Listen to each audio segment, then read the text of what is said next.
Davidson. And Colin, tell us what you're doing for Clan Wars tonight. Basically, I'm just trying to help organise the event as best I can, along with the management team and the event promoters.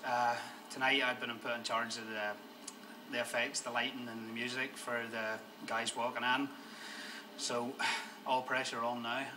Well, thanks very much for taking the time for this wee interview. Tell us something about how Clan Wars has evolved over the last couple of years.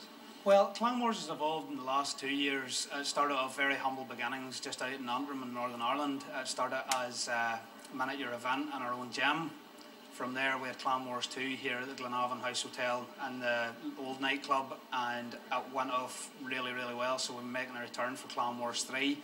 And the setup here has been phenomenal. The effort the guys have put in, both the fighters and just the team. We've got everybody coming down, doing their bit. They're doing really well, and hopefully everything goes off well tonight.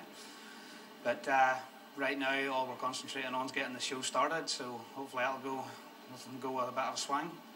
Now, I've been involved with you guys for almost 2 years now, and I've been somewhat surprised, I have to say, by the success of Clan Wars. Are you as surprised as I am, or do you think it would take off as well? Definitely. Things just, it has to, all benefit for that has to go down to Paul McLaughlin and Chris Tweed. Over the last 2 years, they've worked tirelessly just towards what the event has become. They've got fighters coming over from England now in the Salford Fight Club. They've got guys coming up from the South Ireland, from all over the north.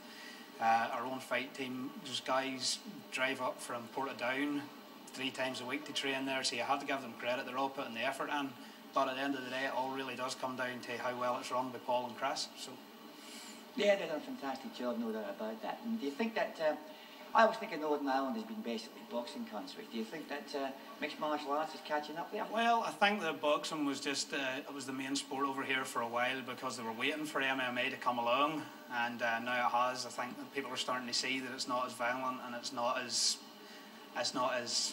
what would you call it? It's not as nasty as people have made out. Boxing, they know it as the sweet science, but at the same time, there's a bit more action with the MMA, but it's not as dangerous as everybody has let on, so I think it'll overtake boxing very soon. Would you say MMA is a nice kind of synthesis of both brawn and brain because of the technical? Oh, absolutely. It has to go that way because these guys, they have to be there on their feet, they have to be on the ground. If it has to work both ways, the guys just have to think about what they're doing from they step into the cage until the bell rings at the end of the first round or the second round or the third round. All depends how they can work, but they need to be thinking constantly about what they're doing. So yeah, absolutely.